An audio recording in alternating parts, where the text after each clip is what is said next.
You're watching the Action Sports Jax 24/7 network. Now it's time for the Brent Austen Show. Oh, good morning and hello, Mason Graham wearing that Jags shirt from Salute to Service. I mean, they just gave it to him. It's fine. I mean, does it mean the Jags are picking him? Or do we have a bigger issue with the technique that we're using there?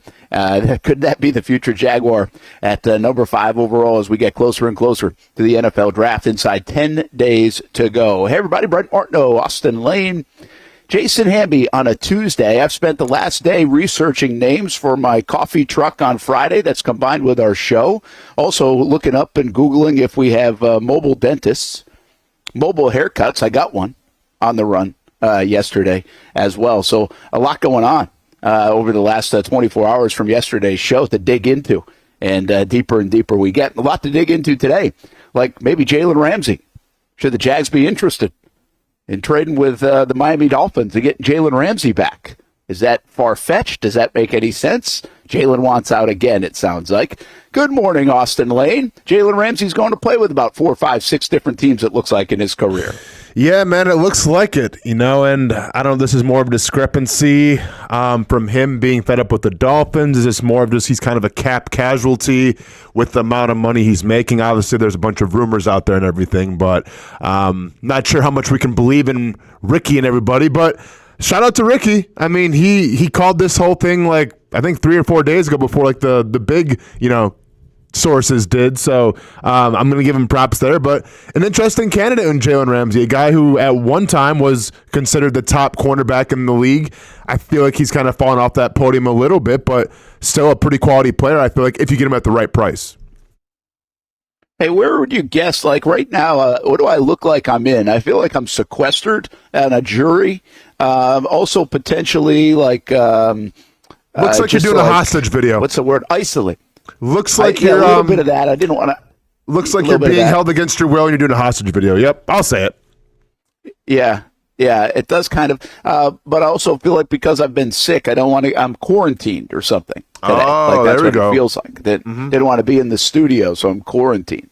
But yeah, listen, this is better. I just want to let everybody know I did not. That's already better, an upgrade hotel than the one we're in Augusta. The Continental Breakfast was not there last night, but it was here this morning. There we go. So it's a little bit different there. But on the road. Once again here, somewhere in the middle of Florida. Seriously, Jalen Ramsey, why would he want out of Miami, Austin? I mean, are they no longer, did they miss their window? Would that be it? I mean, once again, like it's all speculation. Like, is this more of him wanting out, or does like the Dolphins want to just trade him for like a cap casualty? I'm not sure. I mean, like I said, you can hear things, but until like an official report comes out, I'm not sure. Well, I mean, I'm not telling you it's an official report, but I mean, it was Rappaport this morning, right? So, I mean, in our world, that's about as official as it gets when it's either Schefter or Rappaport or one of those guys starting to dance a little bit. They throw it out there, whether it's the agent side or the team side. They've already paid $4 million, by the way, from what I read through, I think, Rappaport's report. And these owed about $21 million per season. Listen, I don't think the Jags are going here. I'm just kind of wondering where the market is, who'd be interested. I think Jalen's still a very good player. I think you're right, though. I don't really think of him right now as a dominant player. But is that just because Miami's been okay the last couple of years? Just a few years ago when he was with the Rams, I think we thought of him as a dominant player. Yeah, like, should the Jags have any interest? I mean, is this no way, or should they have interest in every good player that becomes available? And quite frankly, $21 million might not be that big of money right now. I mean, it's not like it matters, but I think, isn't it 24-something million? Well, it's 25, but they've already paid $4 million of it. Oh, okay. Because it already hit the roster, the league year. But I'm saying, whichever team gets Jalen Ramsey, they owe him 24 then, right? Or is it 21? It's only $3 million. I get it, but isn't it 24? That's what the sources were saying. Well, I saw the Rappaport report that said it was going to be $25 million. $4 million was already paid, so whoever's on the hook for $21 million, and then $21 million next year and the year after that, I think I saw. So, I mean, I'm not sure if that was the right one, but but again, I mean, I mean, yeah, peanuts, I think, after the end of the day for talking $3 or $4 million. But I mean, they'd have to dive into that. But I mean, would they even take a sniff on this where the Jags are at right now? I doubt it, even though you kind of want to cross every bridge. No, I mean, I definitely doubt it as well, because if you're going to pay him $20-something million a year, like, is that going to be worth it? I'm not sure. Like, and once again, we don't, like, this is what I was trying to get at. Is this Jalen wanting out, or is this Miami saying, hey, we'd like a guy in the draft that we can get a lot cheaper, so we'll let Jalen Ramsey go, get a little cap revenue, maybe re-sign some of our other guys, and we'll be ready to roll. So, like, this, to me, could mean, all right, Miami is going to take a cornerback in the first round. Yeah, well, I don't think they're getting a first-round pick for Jalen Ramsey either way, right? No, yes, I'm saying their pick. Yeah, correct. Yeah. So they want to refresh that position. And they could. I don't know where they're picking. I think they're in that middle of the teens, which would bring in guys like Will Johnson and other ones. They might just want to get cheaper at that position. Listen, I mean, it doesn't matter who wants to do it. The bottom line is, if he was available, this is what we do. Kind of a fun scenario. Where does he end up? Who could he end up with? I just feel like the Jags aren't there yet. Like, they're not in that kind of mode of contention. We don't even know where they are. Like, we're not sure if they're going to even be a playoff caliber team this year. We're kind of got the emoji with our arms up right now of what the Jags are at this point. So it doesn't feel like they would be interested. Now, what's fascinating is Gladstone had, obviously, Ramsey in L.A., so there's a little bit of that. Everybody knows he's a good player. But he's getting a decade into his career. And it's been a phenomenal career. Brian Sexton told me years ago, and I don't know, he probably said this in front of a microphone, so people may have heard it, but it's really turned out to be very true. I think when the Jags traded Ramsey, he said he'll play with 4, 5, 6 teams. He'll be like Dion. And it's kind of playing out that way. Now, we're living in a world, too, Austin, where that's not just player or whatever reasons that people jump around. It's kind of the way the world works now. The league works, right? People jump around more than they used to do it. But It does seem like he'll play, let's just say he moves. That'll be his 4th team.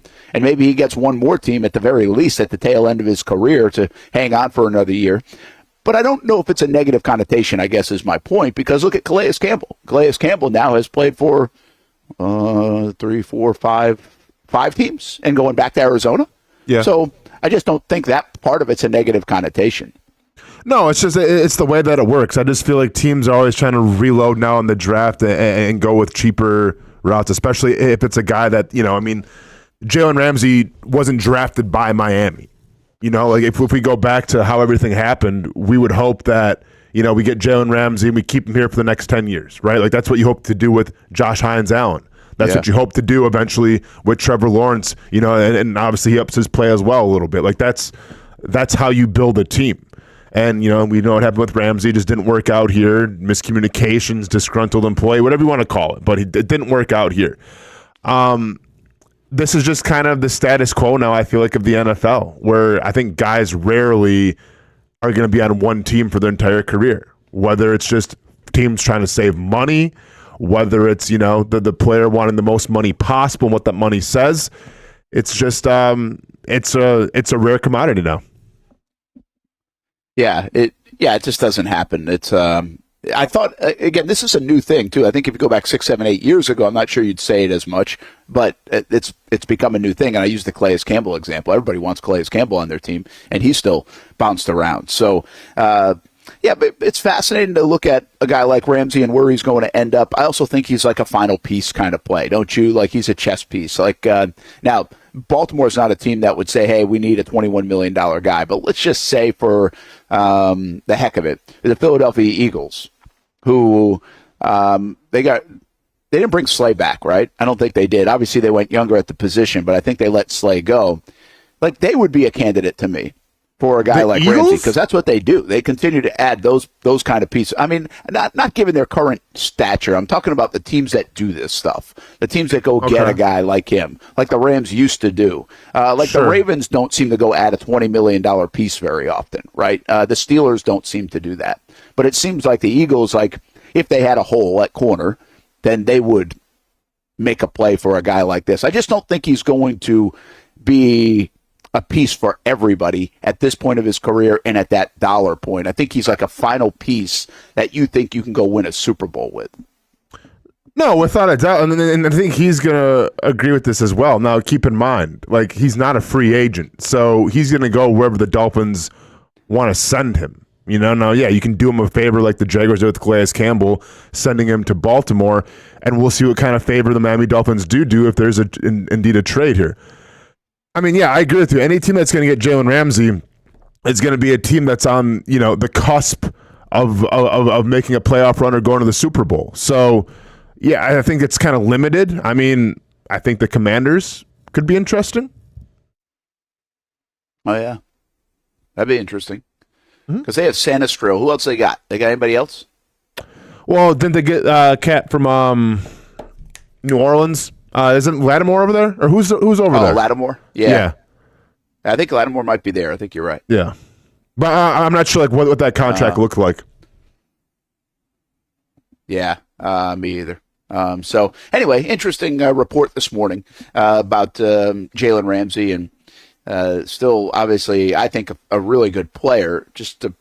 It's more of a rental. Like when you get him, it's like a couple of years. It seems like that's really the way his career is going to go. It's 3 years here, 3 years here, 3 years there, and maybe now it's on to the next stage for Jalen Ramsey. Brent Martineau, Austen Lane, Jason Hamby, 9 days away from the NFL draft, and Hamby brings up an interesting one today in our chat. We saw Mason Graham. First of all, any reaction to the Mason Graham video wearing the Jag shirt and looking obviously like K'Lavon Chaisson in drills? I guess those are just normal drills for pass rushers, huh? Play the video again, please. Let's put this to bed right now. Why is everybody how is this a K'Lavon Chaisson? Is he in the sand looking like a T-Rex? Like he's working on he's just working on his hands and the recovery time from it. Like, I did this drill in Chicago with Joe Kim, who was like this Taekwondo expert. Joe Kim worked with like Aaron Campman. Joe Kim worked with Tamba Ali, with Justin Houston in Kansas City. Like, all he's doing is just working on his reaction to seeing hands. Okay, Austin, that's all good and all, but like in all honesty, and I've been the guy that's won more than any of us here. He looks like the kid who is getting stiff-armed and trying to by the bully and is running as fast as he can, but he can't move anywhere because he's getting stiff-armed. I don't know if that was his head going back and forth. Technique, cool. Yeah, it still looked like that. Okay, that's fair. And like, to be fair, I'm not sure who the guy holding the mitts is or the pads. He looks a little like. I saw this video. I didn't think it was Mason Graham. I thought Mason Graham like appeared a little bigger, but I mean, maybe the guy he's standing. Play it again, Hamby. Let's break this down real quick. Do we know who this guy is that he's going with? Probably not, right? No idea. Yeah, I mean, I think he's just from the gym. Okay. Well, obviously, I think he's more than just a gym guy because he knows what he's doing here when he's holding the mitts. Like, I don't know. But yeah, I don't think this is K'Lavon Chaisson. Who do you work out? Who do you work out with, like, on these draft things? When you were going through the draft and you went out, I think, didn't you go to, like, Panama City or Pensacola or something like that? Well, that was for the combine training. Like, who are the guys that are here?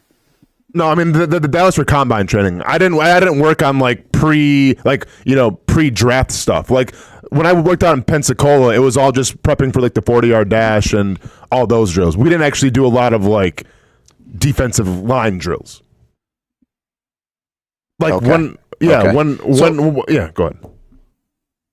This is normal, though, is what you're getting at. Like, everybody's been making fun of that, like, Chaisson video for a long time. Sure. And, obviously, a lot of people didn't like Chaisson because he didn't perform the way they wanted him to.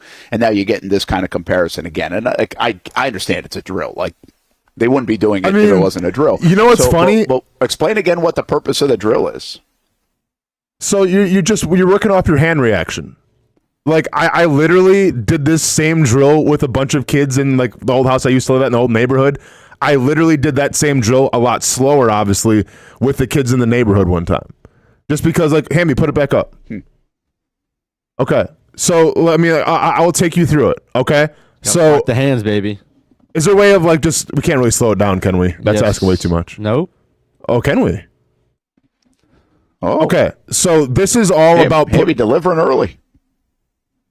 So this is all about just putting your hands and your feet together, right?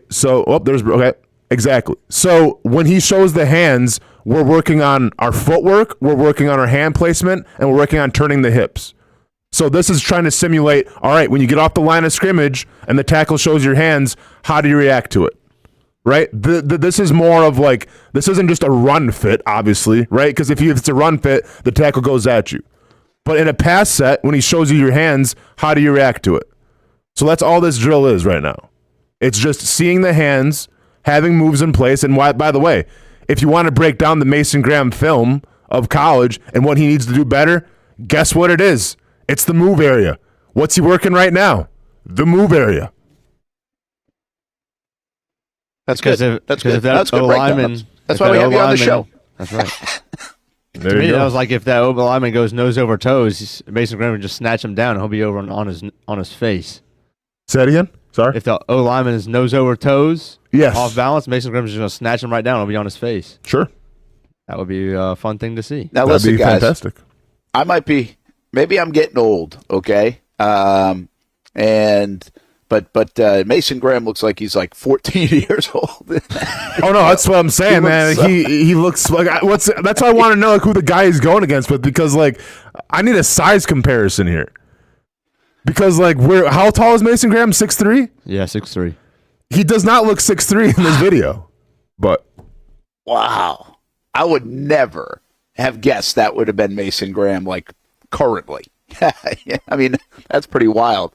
That video came out. Hey, one other thing about this. You went on visits and other things like that. Like, why would he have a Jag shirt on? Do you, like, get gear when you go to places? Oh, yeah, for sure. Yep, I had, like, a bunch of Bills. You do? Yeah, I had, like, a bunch of Bills workout stuff. I had, like, a Bills backpack and everything when I went to my Bills visit. So, yeah, usually you get, like, a little swag bag, if you will. Yeah. Of course, the Jags aren't doing many visits, but... No, but like I got swag bags at the combine. Like I only took one visit to Buffalo, but like at my mom's house, there's a Ravens bag, there's a Steelers bag. I think I have the Bills one. Like yeah, they just give you stuff. I mean, I'm not sure if it's changed now, but I'm sure it's kind of the same thing. Probably even more now. Yeah, that's pretty interesting. I didn't know all that. I didn't know you'd get that like at the combine and everything else. But I mean, it makes some sense too. I mean, why not? Then kinda. I mean, I think it's. Are you just trying to like drum up some smoke or something? I don't know. Like, I'll be honest. I took everything that I got. Why would you not? But like when I got like my Steelers on, I'm just like, I mean, we talked for 10 minutes with a scout, and now you're gonna give me like this. Okay, cool, whatever. Thank you. Yeah. Well, with all due respect, too, like Mason Graham's playing at Michigan, he's probably got like a closet full of clothes from Michigan. Like you probably didn't have that at Murray State. You know what I mean? Oh, no. Not even close. Like when I went to the combine and I got all that gear, like I was like my jaw was on the floor. I literally remember walking into my hotel room in Indianapolis and like they already have like all this stuff laid out for you in your bed. And I forgot, I had to share a room with somebody eventually, too. So, like, some dude got in late. He's from San Jose State. He's a linebacker. Don't remember his name, though. Sorry, dude. He was cool, though.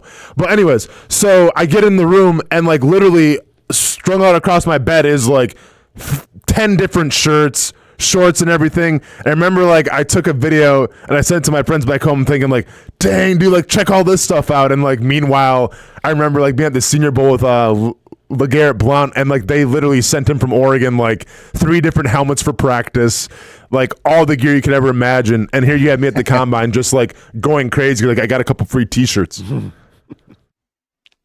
I think that's a fun part of it, though, man. Like that's the cool, like Iola Scandinavia to Murray State to now like the big time in the NFL. Like those things are, people love swag. Like I always am so surprised people love like free t-shirt. It doesn't matter where you go. Like people love a free t-shirt. I mean, look at the way people go to a Sharks game, an Iceman game, a Jags game, or whatever game, a Shrimp game. And people go nuts over a free t-shirt. It's like they just want to win something, right? But to that level, I mean, you're getting some nice gear and stuff like that. And I don't know, everybody likes something that's given to them, but I think you have more appreciation for it when you're not getting a lot of stuff given to you. And that's definitely the case at Murray State versus like a Michigan or Ohio State or an Oregon and other places. I mean, seriously thinking, Austen, you're a fan of Mason Graham for the Jags at number 5. When you see a video like this, and I'm not talking about the drills, I am talking a little bit about the size, though. Like, he doesn't, like, strike you as, whoa, there's a specimen. And that's been a little bit of his knock, right? A little undersized, some people would say. do you get concerned at all from seeing that video and like, ooh, like, that doesn't feel great? I mean, you look at the Jags defense right now, we've got some physical specimens here in Josh Hines-Allen and Trayvon Walker, and Eric Armstead's a beast of a man, Mason Smith. Does he fit here, and does it give you a little pause? We're grading everything. I'm not trying to knock the young man. It might be great, but does it give you a little pause in reality when you see a guy that you're like, wait, that's him? No, because what would we have done if we saw Aaron Donald doing that exact same drill out of college? Who is like, 6 feet, 6'1"? And we see him doing that. Yeah. What we have said, man, you're going to take him in the first round? How undersized is that dude? Now, once again, I'm not calling Mason Graham Aaron Donald, but like, it doesn't concern me. Unless Mason Graham shrunk by 4 inches since the combine, since he played for Michigan, which I don't think is possible. No, I don't really put a lot into it because, once again, I'll just turn on the film and be like, okay, I can see that with Jacksonville. Yeah, maybe that guy's doing the drill with is just like a former collegiate offensive tackle who's 6'7". Yeah, I mean, I would say he's probably some sort of former player or something like that. Correct. Hamby, do you have any issue with it? And by the way, what I would suggest to his marketing people, or whoever's going to put out a video like this, find the small guy doing the drill. Yeah. Yeah, I mean, to be honest with you, when I first saw it, I was like, yeah, he does look a little shorter than I remembered. And I was like, all right, hold on. Let me just go back to YouTube, search bar, Mason Graham 2024 highlights. All right, we're good. Yeah, that's exactly what I'm saying, Amby. Eye in the sky doesn't lie. You know what I'm saying? Yeah, that's fine. I'm just curious what everybody thought. Listen, I'd say the same thing. I mean, I'm not a big fan of this time of year anyway, from pro days to even the combine stuff, because the tape is the tape. So I don't think anything should change your mind. It was just an interesting piece of video, and of course, some of it's because we got that recollection of Chase on, and I just think it's important, like Austen says, hey, this is what they're doing. Like, we never really broke down the Chase on video. It just became kind of a thing for people. I don't even know if we ever talked about it on our show, quite frankly. But I think it was just interesting to see this piece of video with Graham, who could very much be a draft pick for the Jacksonville Jaguars come a week from Thursday at pick number 5 for the Jaguars. We'll see. When we say the Chase on video, are we referring to the one where he was on air in the sand? Is that the one? Yes. Okay. Yes. Well, yeah, I mean, that's different, right? Like, he's running a hoop by himself in sand, as opposed to, like, a guy with Mason Graham who's, like, in front of him, and Mason Graham's on turf trying to work a move on a person.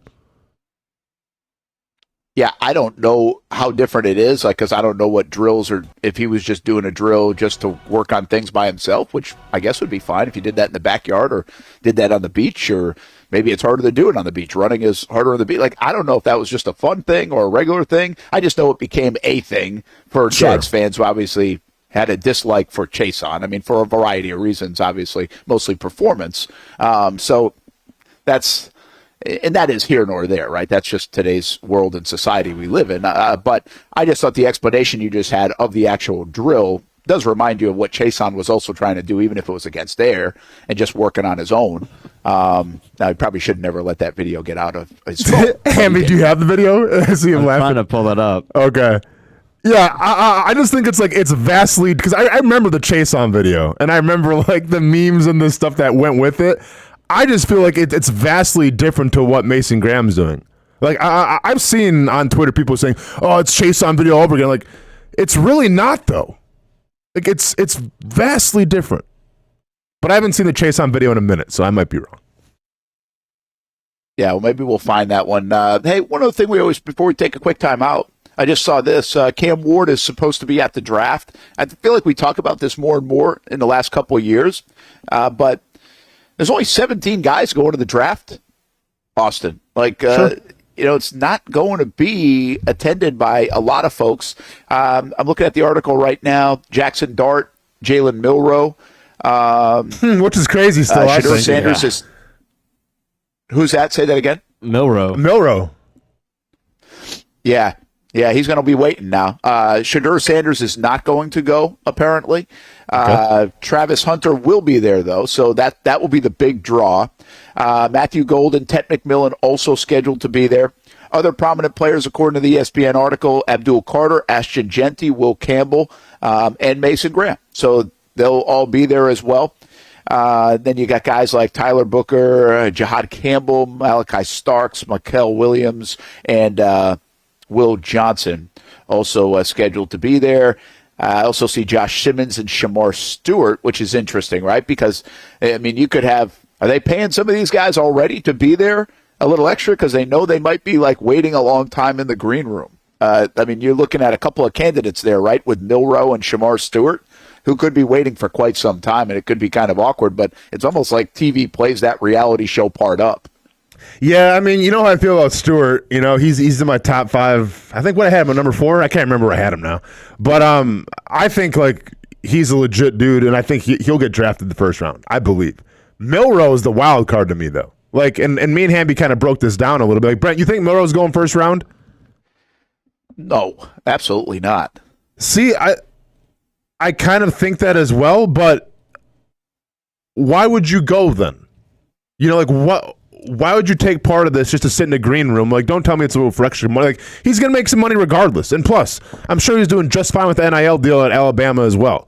So, like, it leads me to believe, like, somebody either told him or somebody told his agent or his representation, like, hey, we're going to take him the first round, and that's why he's going to be there.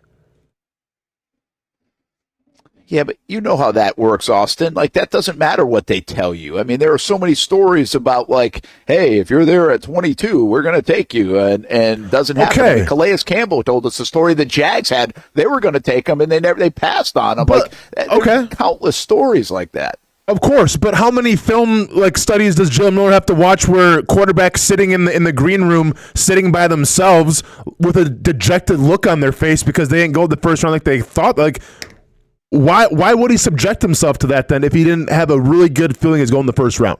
Like, why if you're Jalen Milroe, why would you go there and say, yeah, I'm just going to chill here for the second round? I start to wonder about, like, I've thought about a couple of different things on this over the years. We have been to so many drafts, and we're not going to be at this one. We're going to lean on Brian Sexton, who will be with the Jags for our draft specials next Thursday night.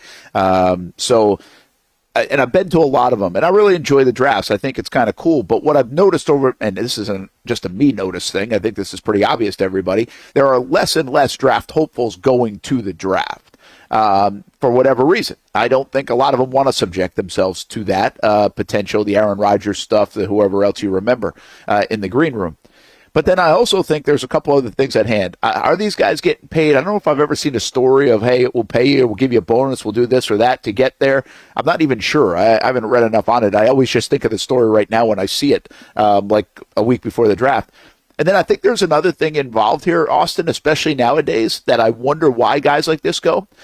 What if, like, Shamar Stewart has a watch deal with somebody or a shoe deal with somebody, and that's part of, like, his deal with them is being at the NFL draft to show off, like, the way he looks, you know, his new suit, his shoes, his watch, like anything like that. I wonder if that's in play. I have no idea. I'm just curious if that's in play for some of these guys to be there. Milroe, again, if you're a watch person and you have Milroe, man, I'd be like, I'd be paying him a lot of money to wear my brand. He's got really nice wrists. He's going to be shown 1,000,000 times, right? Mm. Yeah, and he has the physique. Dude, you could be a hand model as far as we're concerned. Or, come with me now, and Hamby, feeling a little contagious again. Uh-oh. Might feel a little cough coming. Steelers! Could be the Steelers! Steelers could be interested. Yeah, maybe. Excuse me. They could be. They could be.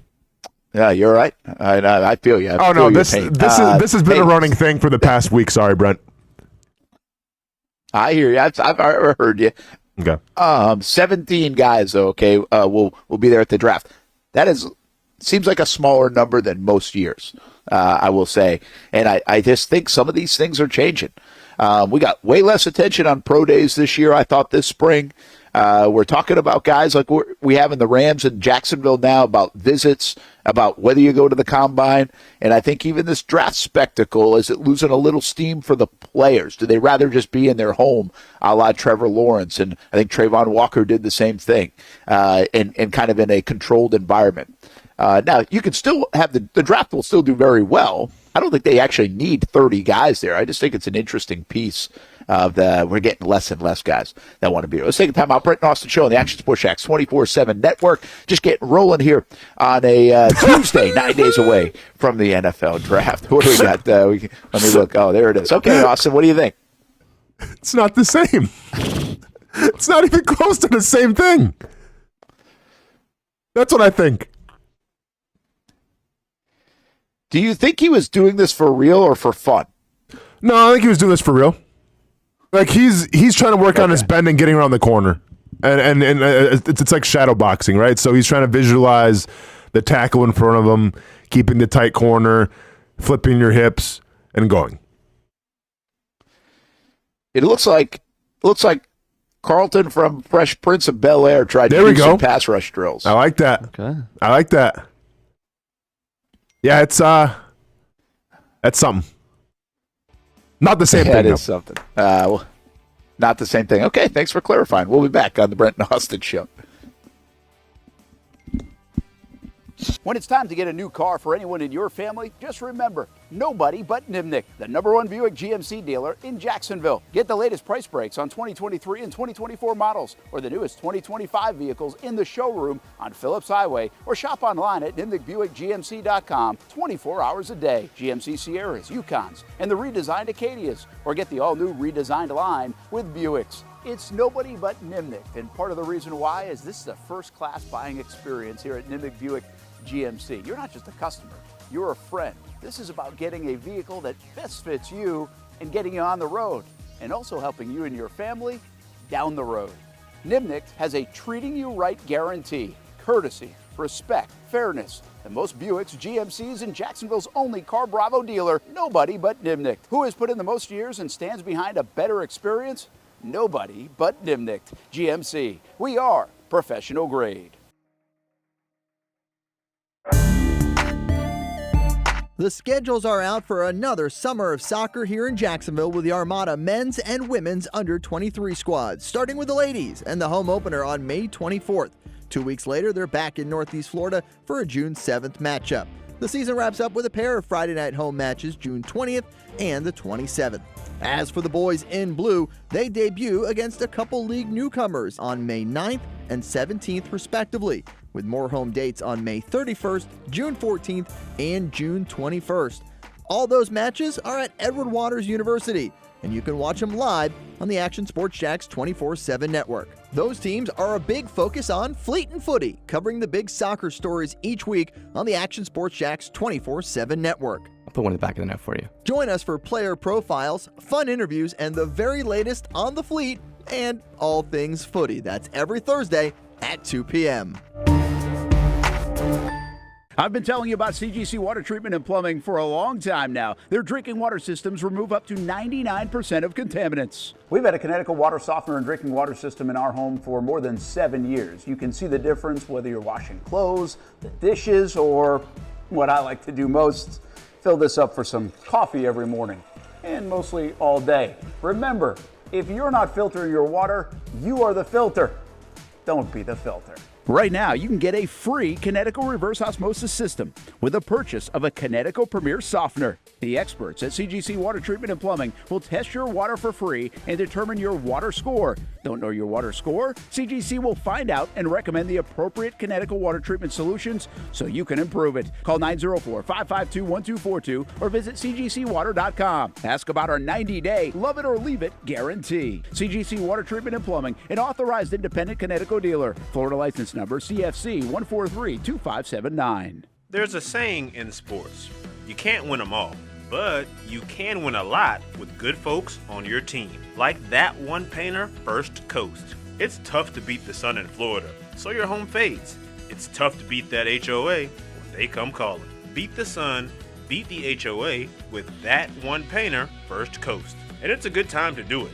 less rain to work around, and painting in mild temperatures is perfect. After all, the paint bonds to the surface so much better. Give That One Painter First Coast a call at 904-417-3557 or look them up at first-coast.thatonepainter.com. Fast estimate, guidance on color and HOA requirements, and the highest quality job you'll find anywhere. Be a big winner in your neighborhood with That One Painter First Coast on your team.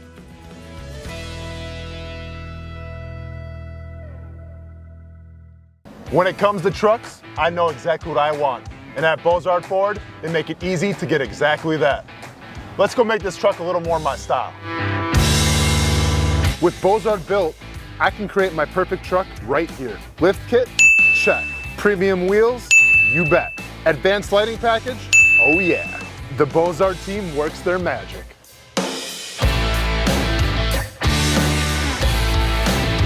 From bumper to tailgate, I'm making this truck mine. It's everything that I wanted and more. From the field to the gym to weekend adventures. This truck's built for my journey. Bozard Built. Customized for your lifestyle, built to exceed your expectations. Check out the inventory and available options at bozardbuilt.com. Unleash your dream ride. Customized, covered, and Bozard approved.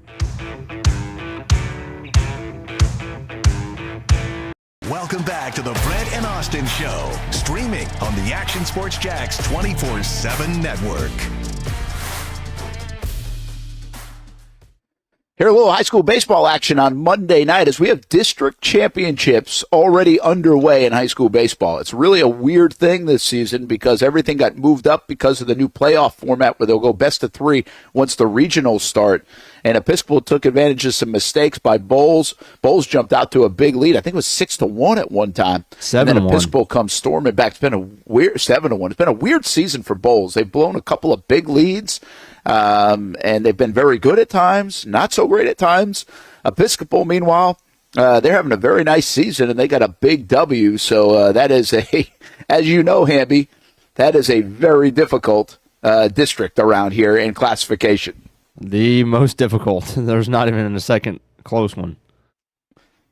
Yeah, I mean, it is like loaded with Trinity and Bishop Snyder and these two guys, and I'll miss somebody if I keep naming them. But what did I say? Did I miss Providence? Yeah, Providence in there as well. So we'll continue to follow along. We had a no-hitter for Fletcher over Nice. Might show that one a little bit later. We got no gate fees coming up tomorrow at 2:00, presented by Nimnik Buick GMC, and we will have more high school baseball and softball. Our plan tomorrow on the show, by the way, at 2:00 on the Action Sports Jax 24/7 network is to go to UNF practice for softball. Jeff Conrad and the Ospreys are playing really good. Only one loss in the A-Sun, and they have a big series against Jacksonville University. I like what they're doing here on this Easter weekend, Thursday, Friday, Saturday, and JU did this too. They're playing at 7 o'clock at night, all those games. So they're playing in prime time instead of having like a doubleheader or an afternoon game. So local kids hopefully get a chance to go watch some of those games. I always think that's a big deal. If you get some softballers out to support JU and UNF and that River City Rumble, it'll be at UNF this weekend, Thursday, Friday, Saturday. So more on that tomorrow. More on the Ospreys, by the way, UNFospreys.com. Ospreys got a lot going on. They even with the Jacksonville Sharks, they're actually going to have their first football game ever. I thought this was a cool idea, guys. The Sharks and the Ospreys partnering up, and the Sharks will wear Ospreys uniforms. They'll wear the colors. They'll be called the Ospreys on Saturday night at home, a game you can also watch on the Action Sports Jax 24/7 network. All the home games this year for the Jacksonville Sharks. Get more details at jacksharks.com. But, of course, UNF doesn't have a football program, so this will kind of be their first football game ever. It'll come in the Indoor Football League where the Sharks are now 3-0. I like the creativity around that. Maybe someday we'll get them to wear Action Sports Jax uniforms. Now we're talking. I'm excited to see what the uniform is going to look like. And are they going to change the helmets too, I assume?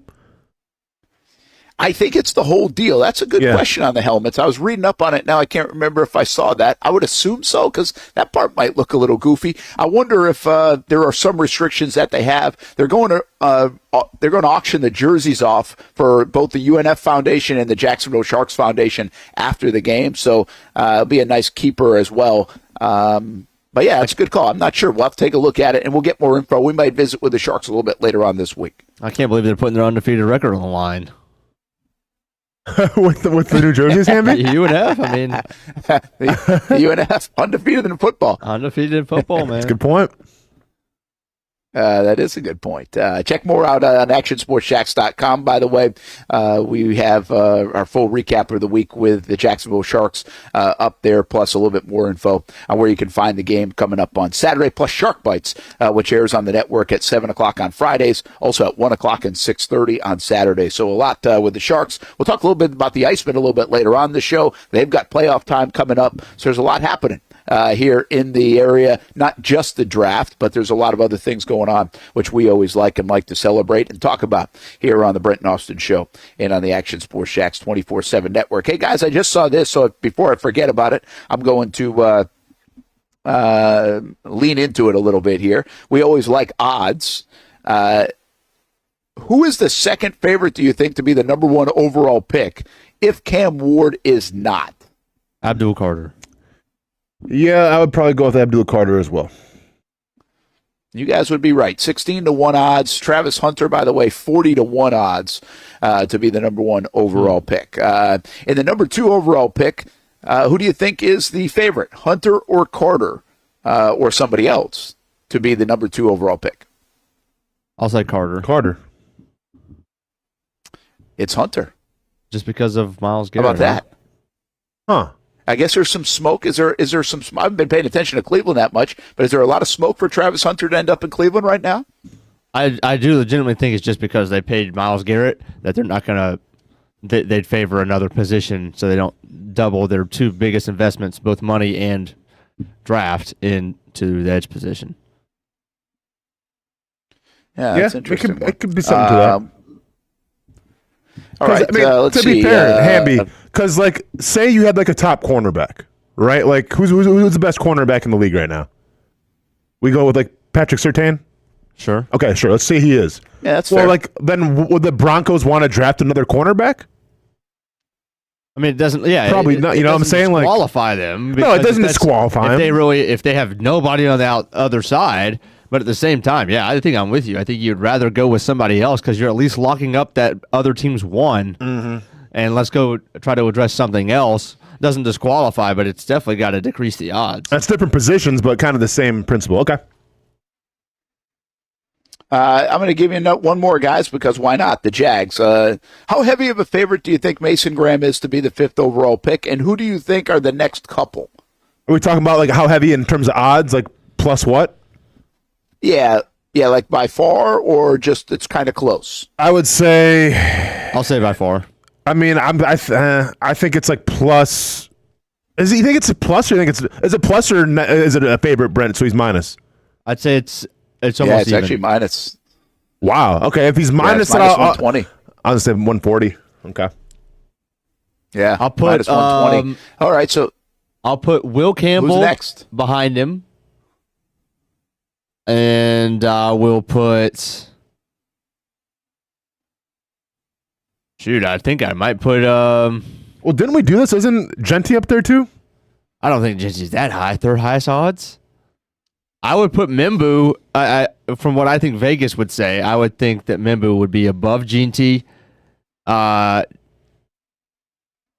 I'll go Mason Graham, Will Campbell, Mimbu, Jalen Walker, Genty, Tet. Those are my 6. Can you do that again? Mason Graham, Will Campbell, Mimbu, Jalen Walker, Genty, Tet. Okay. I'll put Tet before Genty. Out. And you got about similar? You like Membu in all those spots as well, and Walker? I know you're not a huge Walker guy, but that doesn't mean your belief is what the odds say. That's correct. Yeah, I'll go with that. So here it is. So you got Mason Graham favored at minus 120. Membu number 2 at 4-1 odds. Jalen Walker number 3, 11-2 odds. Genty 6-1. Will Campbell 9-1. Okay, I still feel good. I feel like we put together a decent effort there. Yeah, I'm bad. Guys, you guys did a good job there. That was pretty good. I don't want half those guys. I know. That's real. I'm going to get to your topic today. Like, what what draft pick makes you, and this is kind of a weird way to say it, right? Which one gets you mad, gets you angry? But which one, I feel like it's always like, you know, when I did my like emojis and faces and stuff, when you told me which pick it would be, it's kind of like that. It's like, you know, you give that face like, really? Like that's who the Jags got at 5? Like you want me to get excited about that? Man, I tell you what, after Mason Graham, it comes with, I'm not sure, head scratchers, guys, but it certainly comes with some pause. Would you agree? Yeah. Yeah, I mean, I think if Mason Graham's off the table, obviously Travis Hunter's off the table. If both those guys are gone somehow, some way, then I think the logical move would be to trade back. Because if you're talking about pick number 5 and you take to answer the question, by the way, offensive lineman for me, Hamby, where that would probably, I don't want to say like make me upset, but I would kind of just go like, why more than anything. At 5, once again, if you trade back and get one, okay. If you get more capital, sure. But I think offensive lineman would be the position for me where I'm just like, I don't know. Yeah, Hamby, what do you think? Are you the same way? Because I kind of agree with Austen. I'm like, Mason Graham, and listen, I haven't been the biggest Mason Graham guy. Like, I'm not all over Mason Graham, like that. I think he makes a huge difference right now. But again, assuming Abdul Carter's gone, which he's going to be, and Travis Hunter, which it looks like he's going to be, I don't know what's left on the table for the Jags outside of Graham that gets you excited, that gets you impactful right now. Genty would, because it's a sexy position. So it would, but it would also come with scrutiny and criticism and a little head scratching and like, is this the right move? I don't want to do that with the first pick of these guys in the new regime. You know, I don't want to go that way, but I think you would, you know, I'm just going to take you back to 3 months ago. All right. 3 months ago, if you had said, okay, they're not going to get Travis Hunter, they're not going to get Abdul Carter, most likely those guys aren't there. Well, it was Mason Graham, and even people were excited about a guy like Tet McMillan at the time. Well, now it's like if the Jags were to take Tet McMillan at number 5, it would be like, what are you doing? Right? He's nowhere. Groupthink doesn't have him there. Mock drafts don't have him there. Right. Insight He's fallen from anyone who thinks they have insight don't have him there. So, like, that was, to me, if you would have, if somehow McMillan would have been a top 10 receiver, a top 7 receiver, I think you have a lot of answers here that could get me excited. But because McMillan didn't stay in that fold, I think it really becomes like, really? I hope you're right. That's what it's going to be. If it's not Mason Graham, it's kind of like, well, I hope you're right. Yeah, I mean, am I wrong to think that I would rather have like, and I don't think, you know, Tet McMillan would be a reach. Sorry, Mojo, but it would be a reach if they take him at number 5, right? Like that's not going to happen. But no doubt. Am I wrong to want Will Johnson maybe over Tet McMillan? Maybe not. He's not even on this list, Austen, by the way. I'll just go past Will Campbell. So it's like Graham, Membu, Walker, Genty, Campbell. Tyler Warren is 18-1. Tet McMillan's 20-1. Abdul Carter 28-1. They just don't think he's going to be there. Kelvin Banks Jr. 28-1. Shadur Sanders 33-1, and Travis Hunter 33-1. Like Vegas does not believe Travis Hunter is going to be on the board, obviously, at all. He's 33-1. So to your point, yeah, like that's crazy. Will Johnson would be. Yeah. I can't believe you have Shadur Sanders in the same ballpark as Travis Hunter. Yeah, because even if he was available, like there's no way. Zero shot. Zero chance. But like, and once again, I get it's rare and it's a snowflake's chance in hell. I get it. But what happens if someone takes a quarterback, you know, that we don't expect them taking in the first couple picks? You know, like, well, what happens if Cleveland takes a quarterback? What happens if the Giants take a quarterback? Now Travis Hunter is more of a possibility. But to put him in the same line as Shadur Sanders, what, are you trading Trevor Lawrence then? What's the plan? Yeah, that's pretty bad odds. Like it just shows you how much they don't. I think it says less about Shadur Sanders and that goofy predicament than it does about how much they think Travis Hunter's off the board. You know, and here's what I'm going to say. Hamby, I don't know if I cut you off. Finish your thought if you wanted to. I would love to. Yeah, I think at the end of the day, whoever they draft, I'm going to get behind because, first of all, I don't think there's a bad player that's been in the top 10 as far as prospects wise. I mean, obviously there's going to be a bust or two or maybe three or whoever knows how many, but I'm going to get behind anybody. But if we draft Ashton Genty at number 5, I would actually be a little irritated because this is the deepest running back class that there's been in I don't know how many years, and I just don't think he's that many rounds better. He's not 3 rounds better than, or 4 rounds better, or 5 rounds better than RJ Harvey. I mean, so many guys. Running back from Tennessee that we've had mocked here like 15 times in Shock Your Mock. Dylan Sampson. There's just, you go up and down the list. It's just not happening for me. I don't think he's the best running back in the class, don't get me wrong, but he's not 4 rounds better than those guys, and we got to take him with our first selection. That's the only one. I would rather take offensive line. I'd rather take corner. I'd rather obviously take a receiver and even reach for a receiver before I'm taking Ashton Genty. Does it hurt him that I didn't see him play against great defenses game in, game out, week in, week out? Just a little bit. I'm not trying to slide him at all. He's definitely the best running back, like I said, in the class. But at 5, that's a reach for any team that drafts him in the top 10. I'm gonna call it a reach. So you know what's crazy, Hamby? As you were doing that, I looked up. So there's been 48 first-round running backs taken since 2000. They've all probably been good. Well, no. So this is the surprising thing. I thought, like, okay, of those 48 running backs, I would say what? The hit rate, the Pro Bowl rate is 85, maybe 90%, and it's not even close. So it is a little crazy because I think, like, okay, you think first-round running backs, it's a shoo-in. Like, you're getting your guy, years and years of productivity. It doesn't always work out like that. I'll just say that much. Now, could he be a Saquon Barkley? Could he be a Derrick Henry type? I mean, could he be that game changer? Could be. I think he could be, yes. But then I'm seeing, like, some of the guys on this list. Like, do you think Mark Ingram was worthy of a first-round pick?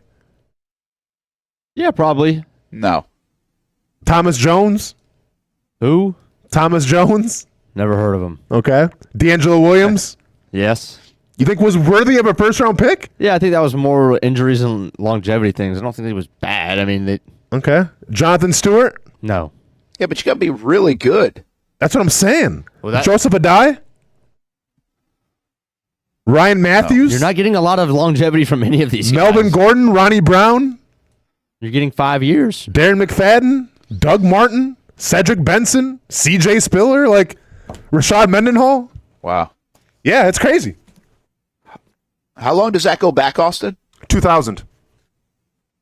2000. Here's what I just did, and there's our buddy Daniel Griffiths writes for us each and every week. We had this topic a couple weeks ago, and so I just went back to actionsportsjacks.com and found the article, and he had the hit rate percentage day 1 and day 2 on certain positions. So to back up your point and just to revisit this for a second, he had the halfback at 60.6% hit rate. That's according to PFF, by the way, whatever they label a hit rate. And on day 2, 35%. So it really goes down on day 2. The crazy thing is I think you can find diamonds at 3rd and 4th, 5th, 6th round with a running back position. So, yeah, it's not a slam dunk. I'll tell you this, though. The one I don't understand the offensive line, guys. Like, I get Baselli and Cohen and even Gladstone, and I see what they're preaching, and I understand it. But this is a team that needs impact out of the player they take at number 5. I don't understand why they would. They've still got 2 years to run with Anton Harrison on his deal. They just signed Walker to a 3-year deal.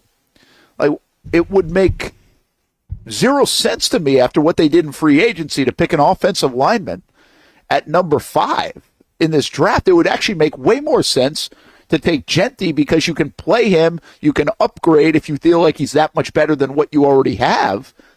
You have no idea, like, if one of these offensive linemen and Membu or Will Campbell are like future 10-year All-Pros. Like, this hasn't been labeled that way on the offensive line position in this draft. Genty actually has been labeled like maybe as a can't-miss guy.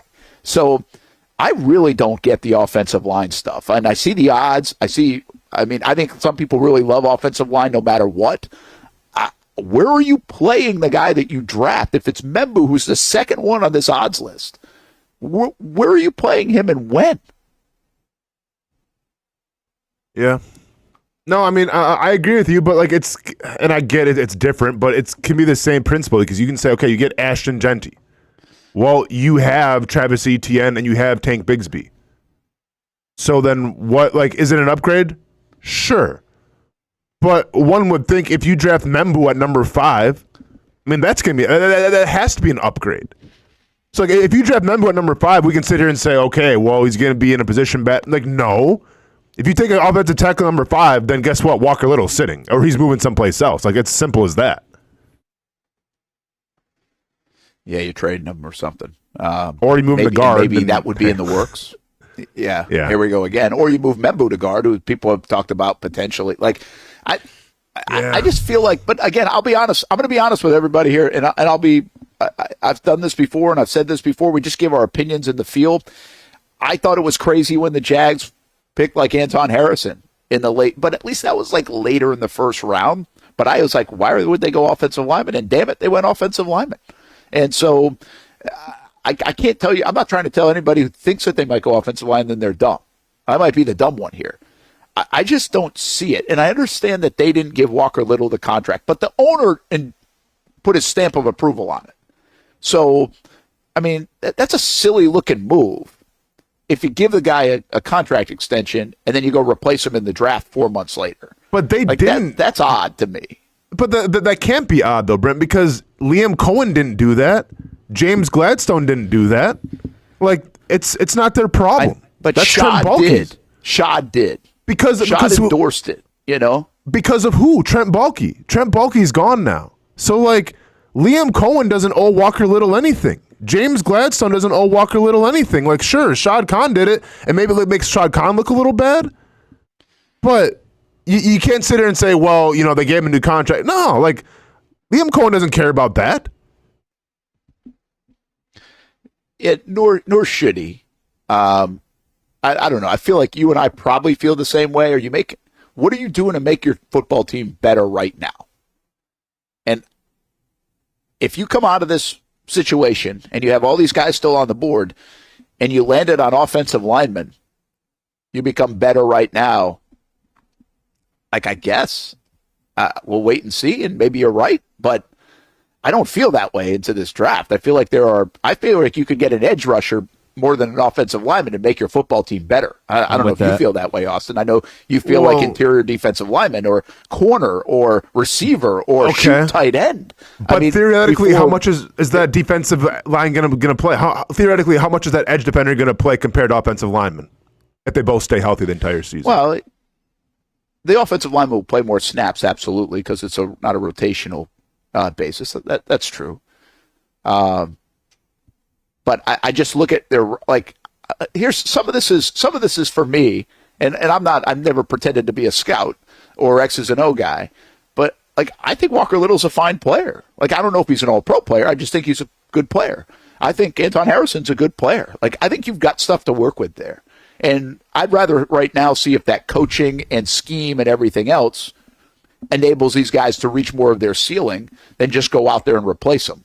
And now logjam. I mean, keep in mind, they just spent money in free agency on that line. And again, Baselli, Cohen, practice what you preach. They would be doing that in this case, but you still only have 5 positions to play. I don't know, man. I think I'd be stunned by it. I'd be stunned if they went offensive line, and probably I'll set this up right now. Listen, I'm like Hamby. You want to, or like you, Austin. I'll be bought in and be like, hey, hopefully these guys know what they're doing. But I think I'll be critical of the pick if it's an offensive lineman at number 5. Quite frankly, I'll set the table right now. I think there'll be some criticism that will come with it. Yeah, for sure, and then there probably will be, and I think we can say rightfully so. But I can see the other side, and once again, they don't owe Walker Little anything. Like, I thought Evan Ingram was a great player. He did a lot for the Jaguars organization. They didn't care because he's not going to fit their system. Yeah. So, like, if we think the Jaguars are going to probably run the rock a little more, like they kind of did in Tampa, who's to say, you know what? Maybe we're not confident with Walker Little. Maybe we're not confident with how this offensive line is constructed. And yes, I get they adjusted it or they addressed it in free agency, but that was more from a depth perspective than it was for starters. So if you do think you can elevate the tackle position or whatever, you want to move Walker Little or you want to get Membu, move him to guard, I mean, keep in mind who we're talking about here. We're talking about Liam Cohen, who likes to run the football. We're talking about Tony Baselli, who I feel like if anybody's going to have a good eye for offensive linemen, I'm going to put my faith in Tony Baselli. Yeah, that's cool. Who is that right there? I get my eyes are bad. Is it GMAC? I don't get why no one is thinking about Tyler Warren. I would say this about that comment. I think all of us would be thinking about Tyler Warren if the Jaguars moved out of 5. I don't think anybody's thinking about Tyler Warren at number 5. I think you start to bring in a whole new list of players if you moved back to even 9, but probably a 12 or 13 or 14. And one thought on that, by the way.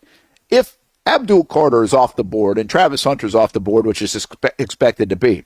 And if the form continues to trend in the way where it's just one quarterback that looks like he's a first-round guy or at least a top-end first-round guy in Cam Ward, the Jags are going to have a hell of a time trading back. Like, you can sit there and tell me that you want to trade back all the time, but always you got to have a dance partner. You got to get the value that it's worth trading back.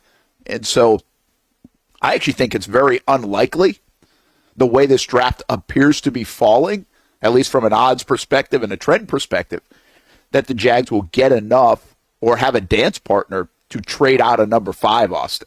I think that's going to be very hard. Who's the guy people are going to covet to get in front of the Raiders? Like, maybe Genty, because people think the Raiders might take Genty. So could you take somebody at like number 12 or somebody like that says, I want Genty, I'm going to go trade up and get a running back, and then I'm going to use my 5th pick on him? I just don't see what's the carrot that somebody would want to get ahead of the Raiders at number 5 and trade with the Jags. I just don't see it likely at all.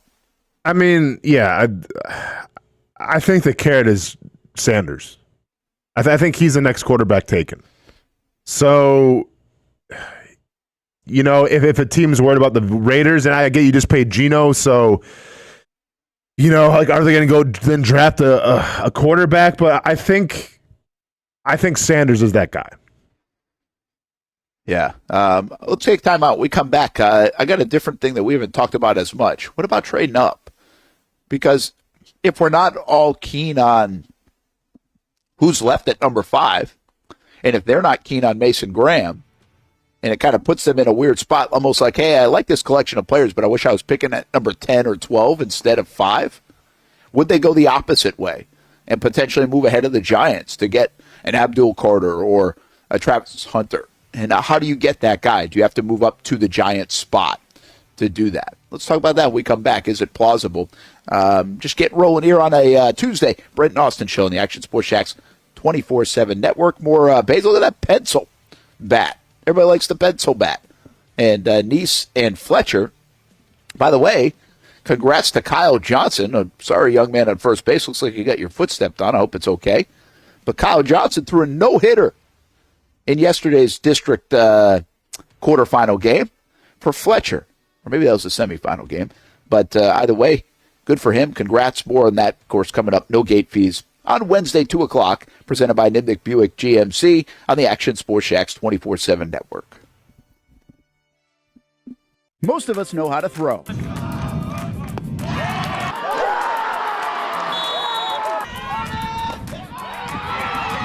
But you need to know what to throw. I'm not talking about footballs, baseballs, softballs. We're talking about those items you need to recycle. Republic Services explains it easy. Recycling simplified. 1. Know what to throw. When in doubt, throw it out. 2. Empty, clean, and dry those materials. It takes an extra minute, but it makes a big difference. And 3. Don't bag it. This makes the recycling process faster and more efficient. This is a look at the Republic Services North Florida Recycling Center. You can make this process even more efficient. By utilizing those 3 steps, Republic Services can help you become a better recycler in your home. Learn more at recyclingsimplified.com. for the game day hustle and every day in between. Juggling my show, Jag Social, to going under the Friday night lights and a social life, it's a daily tournament. But this ride, MVP status. The all-new 2024 Lincoln Nautilus isn't just my car, it's my personal locker room, office on the go, and VIP lounge on wheels. Let's talk tech. My profile remembers everything from customizing my dash display to setting the ambient lighting and my signature scent. And wireless charging, essential for live tweeting scores. Whether I'm packing for a beach day with friends or heading to the gym, there's space for every passion. After dominating all day, this becomes my recovery zone. The massage feature is like having a personal PT on call. Life's a non-stop game, but with this ride, I'm always on my A game. The 2024 Lincoln Nautilus. Drive your passion. You trust CGC to make your water great, and now you can trust CGC with your plumbing needs as well. Fast, convenient scheduling, licensed and insured. A quick call away at 904-552-1242. You never know when you're going to have an issue with a shower, toilet, or maybe it's a sink that sometimes is easy to fix. All right, let's be honest. I'm not fixing anything. I'm totally staging this because when I have a plumbing problem, I call CGC Water Treatment and Plumbing. Trained professionals, transparent pricing, customer satisfaction. Small problem or even a bigger issue. Save 10% off any water heater, plus no trip charge. The experts with 25 years of experience at CGC Water Treatment and Plumbing can do it all. Call 904-552-1242 or visit cgcwater.com. For a limited time, CGC is waiving the trip charge on all related plumbing calls. CGC Water Treatment and Plumbing, an authorized independent Connecticut dealer. Florida license number CFC 1432579.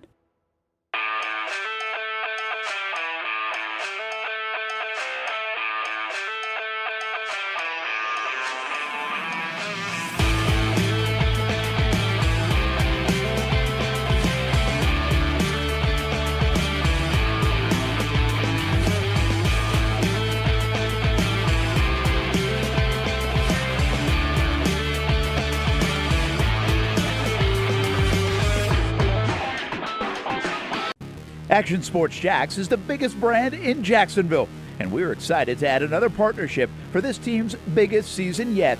Action Sports Jacks 24/7 is now the official streaming network of the Jacksonville Sharks for their 15th season.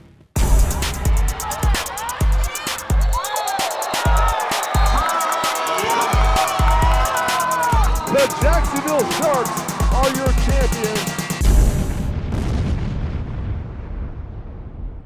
Are you about to graduate high school and haven't decided on what you want to do when you get done? Well, one option is to apply to become a student in the Electrical Training Alliance of Jacksonville. Their program offers structured classroom and online training along with on-the-job training so that you can earn while you learn. Still not convinced? The folks at ETA Jacks are a tuition-free 4-year apprenticeship program. There is no tuition and no student debt. Just pay for your books and your fees. That's it. Now, speaking of pay, students, they start off making $40,000 per year, including benefits, and they graduate, get this, making over $80,000 per year, including those sought-after benefits. Now, that sounds pretty good to me, and if that sounds good to you, it should check off a lot of boxes. So head on over to etajacks.org and apply by May 15th. Again, the website right here, etajacks.org. Don't wait, apply today. Welcome back to the Brent and Austen Show, streaming on the Action Sports Jacks 24/7 network. Look at the dolls. Oh, yeah. Look at the dolls. Look at my fresh white good, sneakers. Man. Yeah. You look really good. Like, yours is definitely better. Got Austin looking like a fresh youth pastor.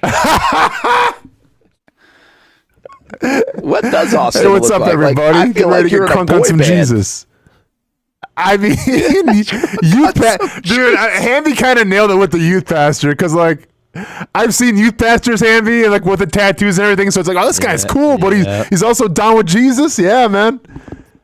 But I can see boy band as well. But I'm like the bad boy in the boy band.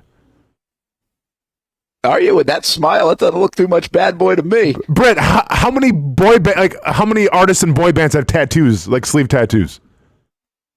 Yeah, that's a good point, I guess. There you go. You're on the That's front, a clean look right there. You're an for Old you. Navy model, Austin. Old Navy. Funny fact, and in the real picture, I am wearing Old Navy jeans and an Old Navy shirt and an Old Navy vest. So there you go, Hamby.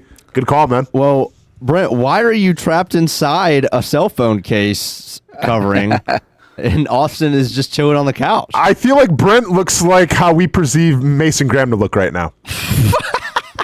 And it's not fair. But I'm not saying it's fair. I'm saying like that's how Jaguars Twitter saw Mason Graham during those videos. I am Mason Graham. That's awesome. Like, Yeah. I feel like I'm like 4'2" in this thing, what I'm saying. I'm jacked, so I kind of like it. I mean, since we're talking about short people, Hamby, can we film in now on the Mike Leach story? Yes, we can. Okay. Brent, have you seen the Mike Leach rumor? I don't think I have. I'm going to go to the exact quote here. So somebody on Reddit, on NFL Reddit, I guess like worked with Leach. I think they're like anonymous or whatever, but they posted this story and like it's kind of taken on traction of its own. So here's the quote. Mike Leach was talked down from lining up a little person in the backfield and then throwing them over the line of scrimmage in short yardage situations.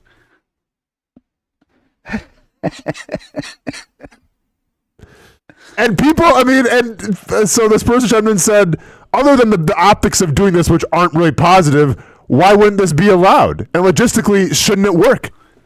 There you go.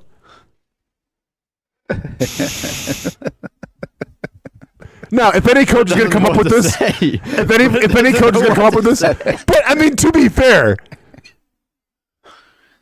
isn't it the worst? I mean, could it work? Well, where are we at in the rules? I know the tush push, but can you actually throw somebody? I mean, if you can push somebody, you can throw somebody. Can't you?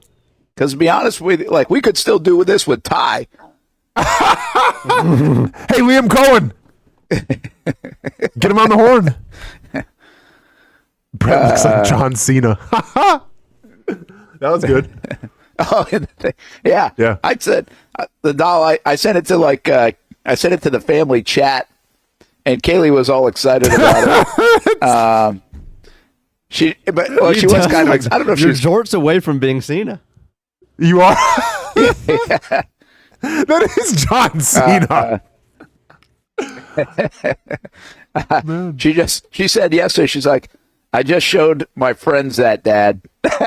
Nice. I can almost hear her saying it, you know? Yeah. And she's like, why are you doing this? And also asked why I have a watch on, which is a good point because I don't wear a watch. Yeah. So I don't know why I got put on. AI won too many times. All right. AI won too many times. All right. And then someone's behind them. Literally just in a second, you pick them up and toss them over the line. Like, there might be something to it. Brent's back now. Well, Brent was back. I don't think Brent is back. I just saw Brent's screen. He was there, Hamby. Okay. Mm-hmm. All right. But I'm back as well. I'm moving again. Yes. Okay. Maybe you can hear us, maybe you can't. I just don't think it's going to work. You're not going to have time to get back there before, because who's going to pick him up? Anybody. I mean, you got to do it probably like an I formation then, right? Brent is back. Brent is back. Yeah. I'm just chuckling that you're still talking about this. Well, hey, man, kind of an audible, right? Where we had to just mix it up real quick because the stream froze for a second and you went away. So trying to, Oh, it wasn't just me. That's operate good. the show. Yeah.